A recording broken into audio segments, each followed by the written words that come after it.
I'm so excited to share that the Recover Your Soul book is out on Amazon now, and it actually premiered as a #1 new release in Codependency and hit number 17 as a bestseller in the self-help spiritual category. So I am just thrilled and I can't wait for you to read it.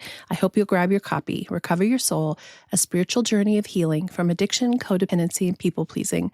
And may it help transform your life as the Recover Your Soul steps have transformed mine. Today I'm sitting down with my husband, Rich, and we're talking about the Recover Your Soul book that just came out. And we're talking about how one person's healing, my healing from codependent ways of being in our family, has changed our entire relationship.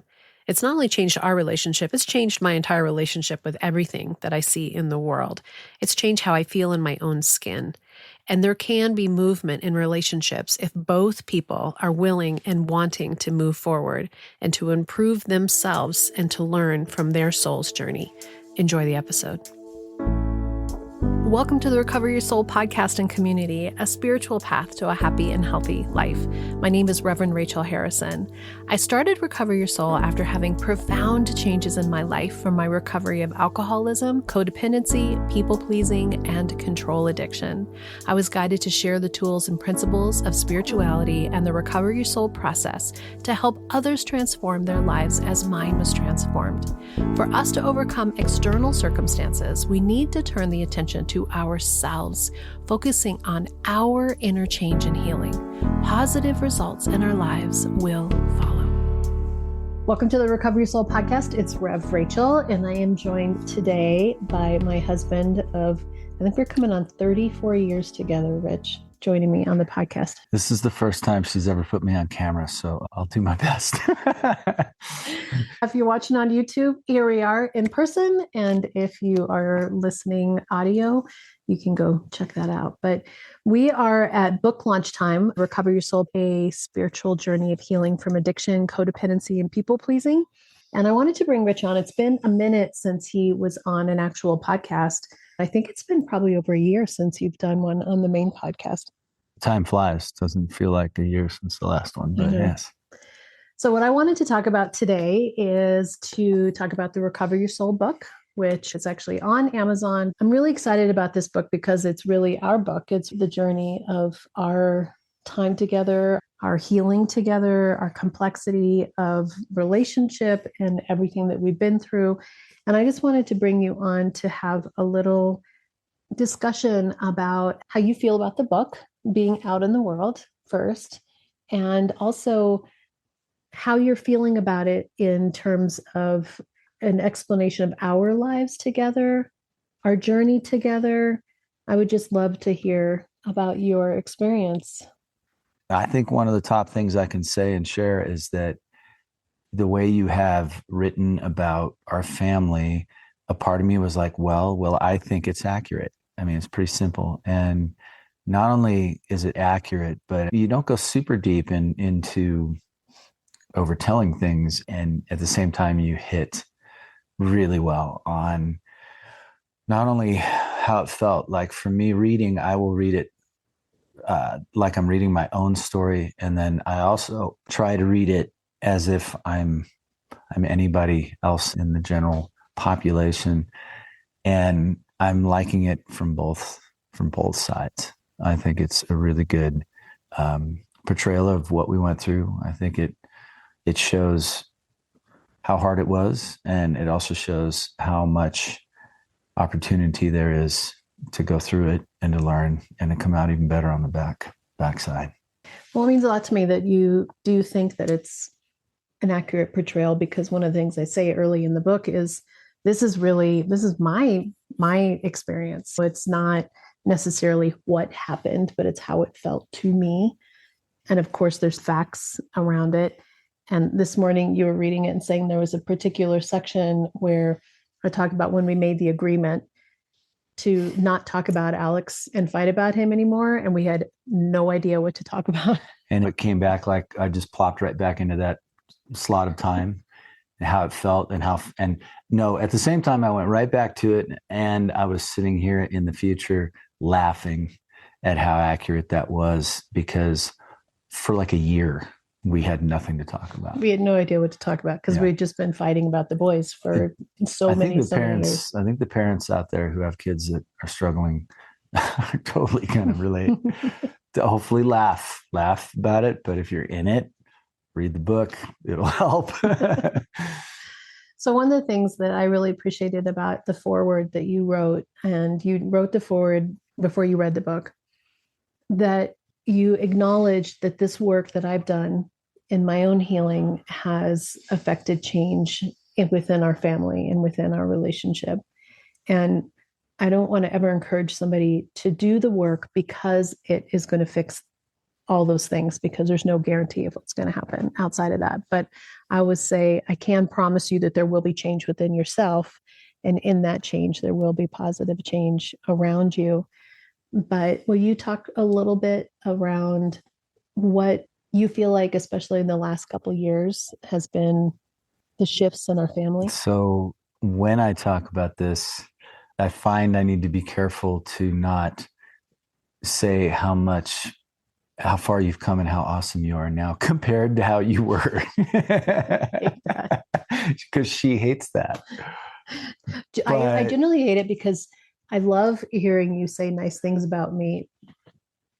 But when you caveat it at the end with saying so much better than you used to be, then it sort of takes away the thing. But in this particular setting, this is the appropriate setting. And that's exactly it, that we've been through these things together. We had buttons that were pushed on, and that we learned to lock out those buttons, darn near, But that is probably one of the biggest things that I could talk about, which is, first of all, I was Mr. Spirituality or Mr. Religious when we came together. And I personally love how there's been this meeting in the middle into unity and to exploring together and exploring just not only how we exist on this planet, but how we exist together, and then how we could continue to be together with everything we had gone through. And raising kids for us was wicked challenging. And the whole book is about this where you went steadily and steadily and steadily deeper and deeper and deeper. And as you did that, I talk about a beneficiary. It's just the ultimate expression of the beneficiary was me, because Rachel is everything to me. She's my one person. And that's why I wouldn't let go when we separated. And there's always one time I get emotional. And there it was. And they're not these literal deliberate changes, but as you studied and studied and studied and opened yourself and turned within and worked and worked and worked, the things that I would have complained about in the past just started to shift. And I'm only talking about Rachel's side right now. And then likewise, on my side, I'm not the perfectly sober one, but I'll tell you what, I'm 99.9% sober. I am. I've just had those tests. I go, I miss it. Does it do anything for me? Oh, not at all. That's basically what has been going on for me. But on my side of the coin, we would sit together and all of her teachings were being shared with me, and I was being a sponge. And by osmosis, by just being in the presence of Rachel, I could feel it like an energy, like an aura, just sharing between us. And I've done my own style of work, and I've had extraordinary discoveries of how I lived such an alcoholic life. It just doesn't occur to you. I was an alcoholic similar to my brother or whoever else you want to talk about. Or your parents, your dad, my parents, your mom. Almost the whole way through. And it's like you're living in an alternate reality when you get this far and you can reflect. And that was me. It's just extraordinary. And I'm having trouble with my memory. And yet I don't have to remember every last detail. Maybe some of that trauma I've suppressed or whatever it is. But I grew up in a ton of chaos. I grew up in a ton of alcoholism.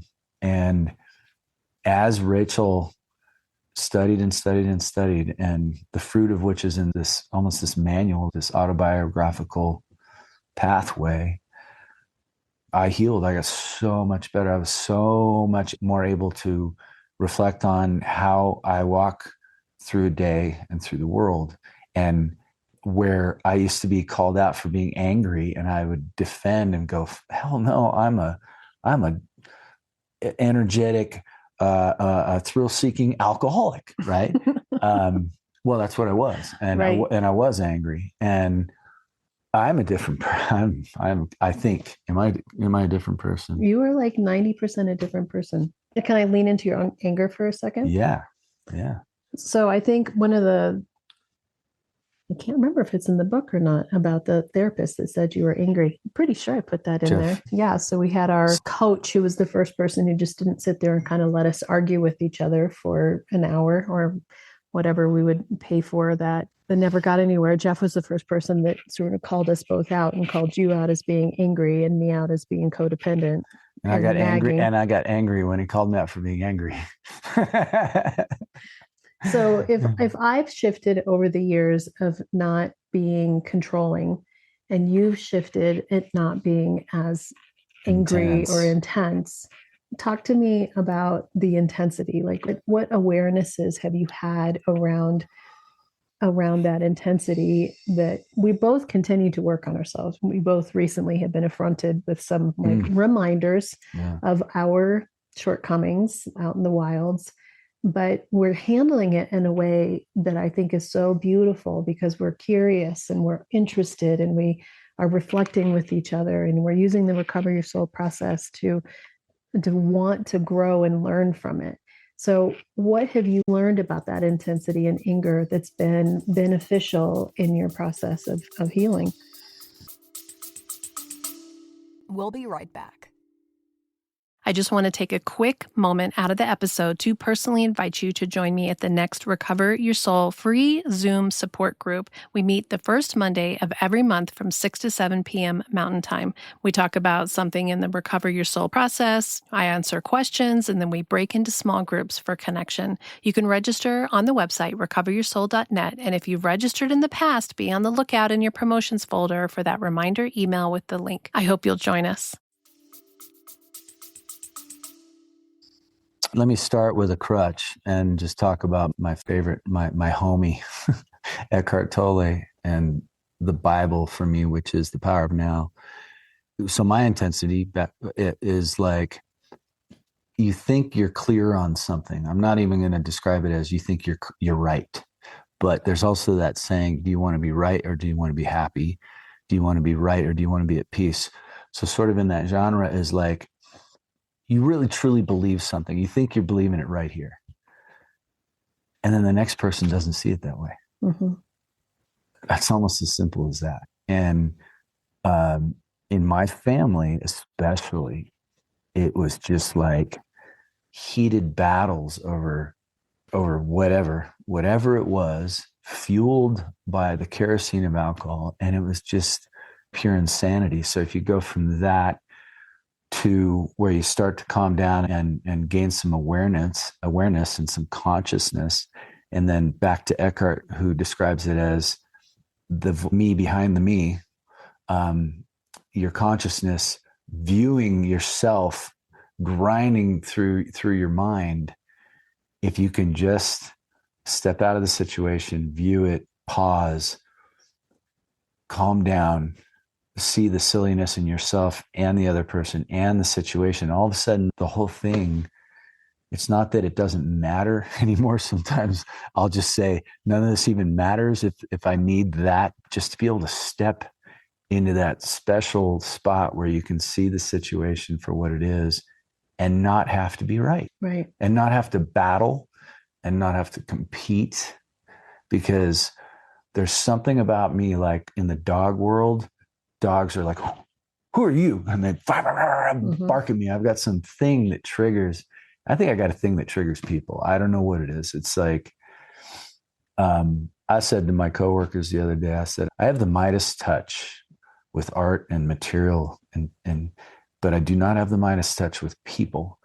And I get into situations that I think have this competitive touch to them, which then is that tiny little spark that now you're in a situation. And then at that point, if I believe too much that I need to present my case or be right or complain about it, that's just the freaking, what's your word for the ego?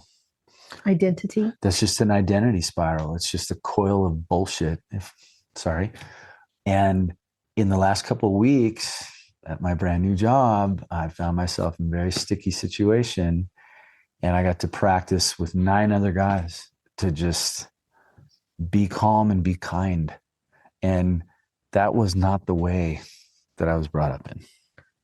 Yeah. I mean, I just think it's amazing how you can talk about it right now and look at it with such introspection and such clarity and let go of those old belief systems and those old protective mechanisms and witness them and see them, right? Because if I look at myself 8 years ago in brand new sobriety, how I was in a situation that I worked at that was a repetition of my competition and complexity that I was having with the women that I worked with. That was a repeating pattern that did not go well on a regular basis, right? And how I didn't handle it well. And I'm looking at you in this situation where you could have handled it in ways that were not healthy. And the capacity that you have to be present in these other guys and be dealing with it so really beautifully and authentically is a testament to the work that we've been doing together and that you've been allowing yourself to soak in through this osmosis. What I wanted to also reflect on, if I can remember what I was going to talk about. Oh yeah, what I was going to talk about that I wanted to bring up is, for a long time, this being right thing, I was always trying to just help you be less stressed, right? I was just doing my attempt at calming your intensity, and you took it as me trying to fix or change or want you to be different. Which is very much what it felt like, yes. Right. And because I was doing it from the unhealthy angle. Mm-hmm. And what I wanted to reflect on is that in the last couple of weeks, while you've been dealing with this situation and allowing it to process and allowing yourself to take it in, and you and I have been talking, you've reflected back how much you appreciate my being present for you and talking to you, and it has felt different to you. And so I'm wondering if there's a way to describe that for those people who are in the community who are trying to figure out how to connect with their loved ones from this more healthy space, because you're hearing me in a way that was what I always wanted, right? But it's because I'm presenting it in a different way. I hope I can do a decent job with this one, because let's see, for starters, there was a huge fixer in Rachel. And it was intense, and all of your work has been, a huge part of it has been exactly that. It's like the control or trying to fix and the codependence, and the way you came in before with that was tough. It was unrelatable. I felt like I was never. Did you feel judged? Did it feel like you were being judged? Or I felt like I was dismissed. Remember, a while back when I did my steps, dismissed because you had a better way. Okay. So I would try to share with Rachel, and it would just kind of slide over here, and then you'd come in with a million ways that I could or should. So how is that?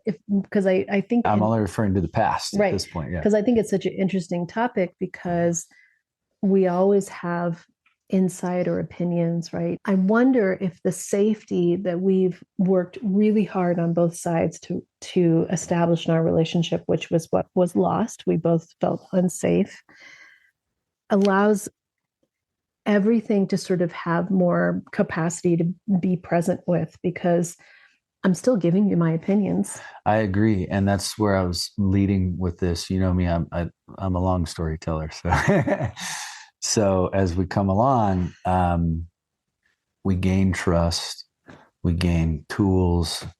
I'll go back and say it again. We gain trust. We got to a place where we didn't trust each other. We didn't trust what each other was saying. And that's what I felt from you. I'm still going to kind of talk about how hard it was, because that's the thing is when we talked about it earlier, when I say, oh, your sense of humor is so much better than it used to be. She's like, what?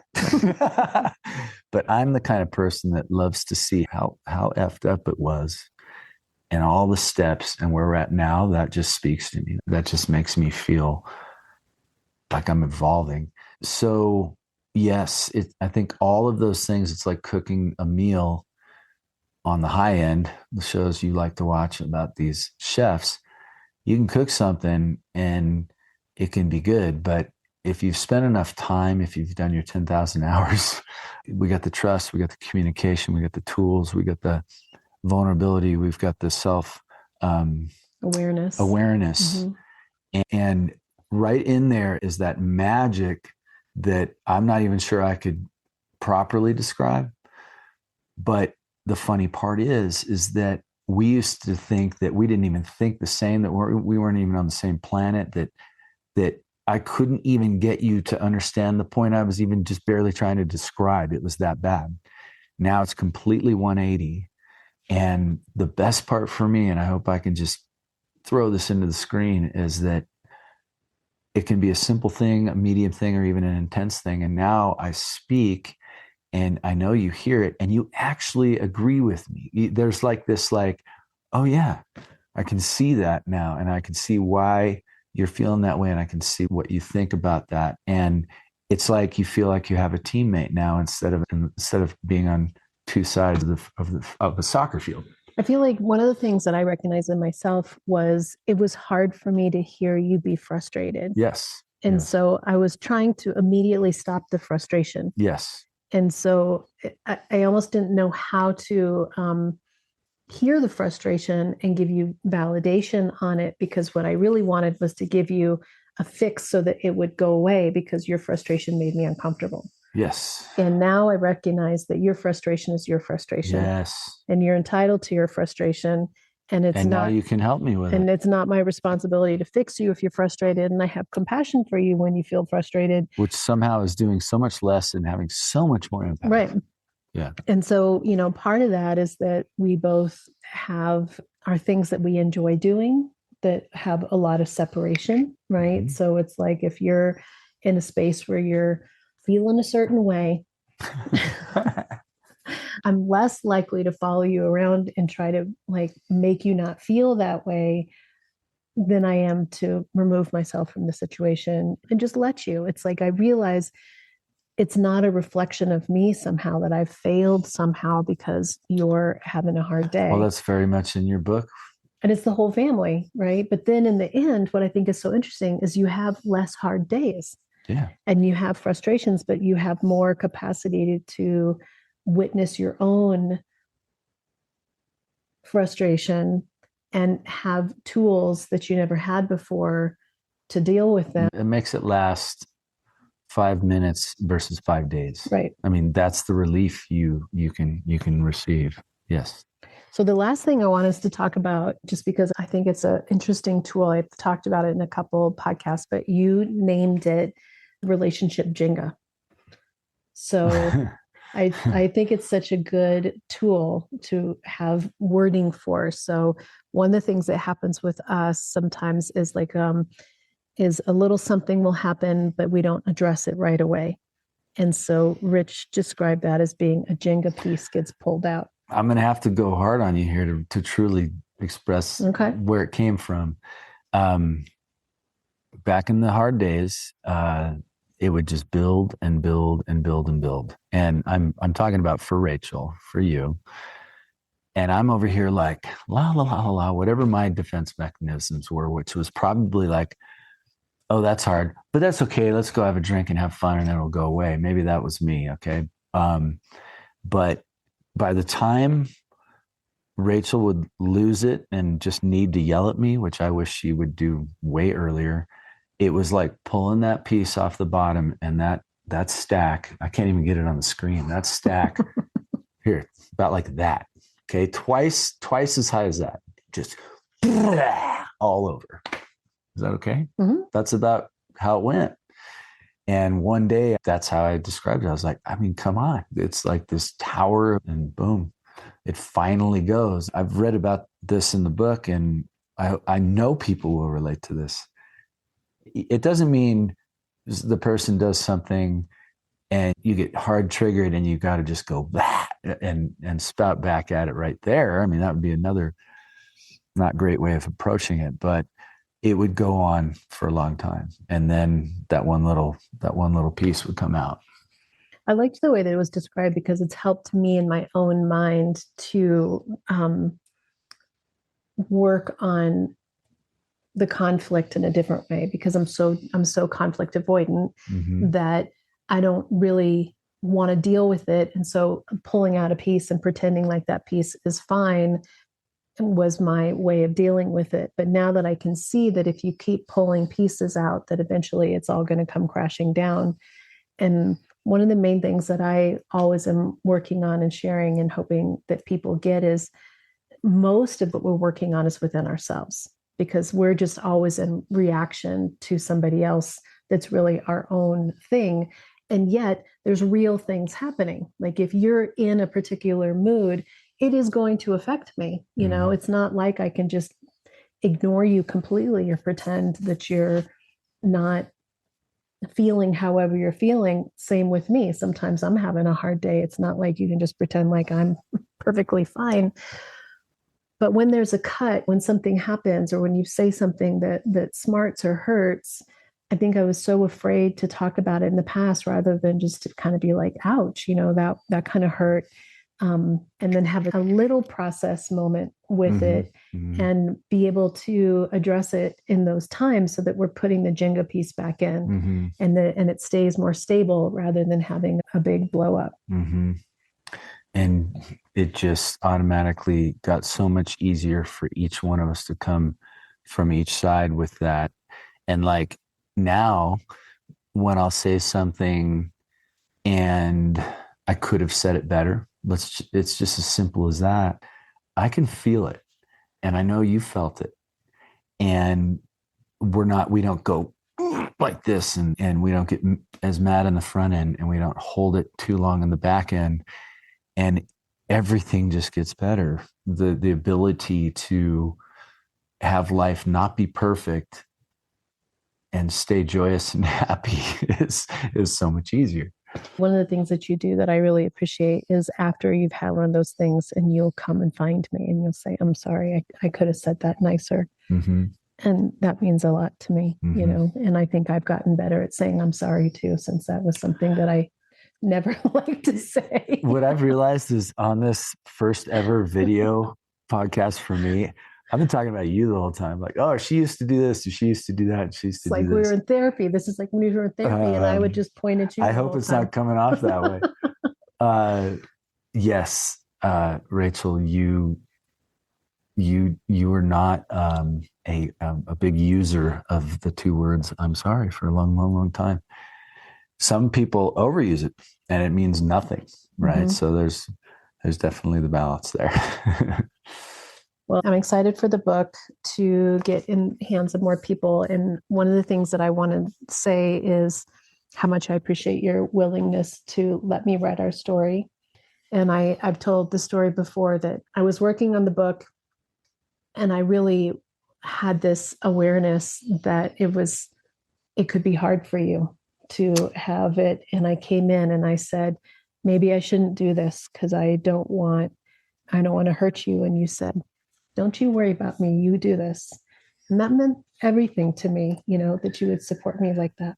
I exposed myself just in the forward, and this is our life. And I hope it helps other people. And I know it will, you know.